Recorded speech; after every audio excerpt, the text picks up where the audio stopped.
میرے رب ہجوم غم میں تجھے جب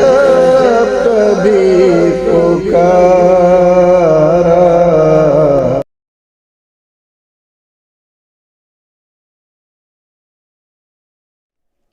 کراچی سے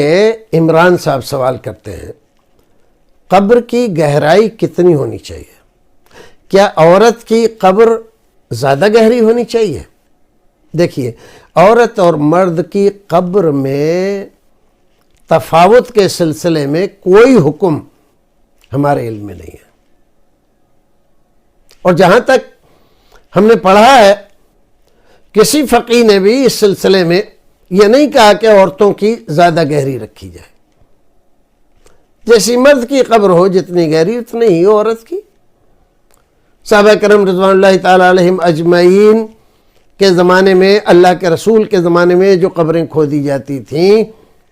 تو ان میں کسی صحابی نے یہ بیان نہیں کیا کہ عورتوں کی قبریں زیادہ گہری کھودی جاتی تھیں۔ اب کتنی گہری ہو، بعض روایتوں میں اس طرح کا بیان کیا گیا ہے کہ فرشتے آتے ہیں تو اسے بٹھاتے ہیں اور بٹھا کر پھر اس سے پوچھتے ہیں من ربک۔ تو اس کا خیال کر کے بعض علماء نے یہ لکھا ہے کہ اتنی ہونی چاہیے کہ وہ جو بیٹھ کر بٹھایا جائے تو اس کے سر میں پٹلے نہ لگیں، یا پتھر وہاں پر رکھا گیا ہے تو پتھر نہ لگے، اتنی گہری ہونی چاہیے۔ تو بعض علاقوں میں باقاعدہ طریقے سے اس کا اہتمام کیا جاتا ہے اور اتنی گہری کھودی جاتی ہیں قبریں، اور بعض علاقوں میں اتنی گہری نہیں کھودی جاتی، بس اتنا خیال کیا جاتا ہے کہ میت کی طرف سے کوئی ایسی کریہ بات سننے یا دیکھنے میں نہ ہو جس سے اس کے ورثاء کو تکلیف ہو۔ ایک جگہ دیہات میں کافی سال ہو گئے جانے کا اتفاق ہوا، تو وہاں پر لوگوں نے بتلایا کہ یہاں کے غیر مسلمانوں کو بہت لعن طعن کرتے ہیں اور کہتے ہیں کہ تمہاری قبروں سے بدبو آتی ہے۔ تو اس سلسلے میں جب وہاں کے مقامی لوگوں سے بات چیت کی گئی کہ یہ کیا چکر ہے، غیر مسلم ہمارے یہاں بھی ہیں، ہمارے یہاں بھی لوگ کو دفن کیا جاتا ہے، آج تک کوئی ایسی بات سننے میں نہیں آئی۔ پتہ یہ چلا کہ وہاں پر اس گاؤں میں کوئی عالم نہیں ہے، عالم ہے نہیں، اور قبر وہ لوگ کھودتے ہیں، وہ جو ہوتے ہیں دیہاتوں میں ملا جی قسم کے لوگ، تو وہ بہت معمولی سے قبر کھودتے ہیں اور پھر پٹلے وٹلے لگا کے اور ایسے ہی مٹی ڈال دیتے ہیں، اور پھر کچھ دنوں کے بعد اگر بارش وغیرہ ہو جائے یا کوئی جانور اس مٹی کو کریت دے تو بدبو آنے لگتی ہے۔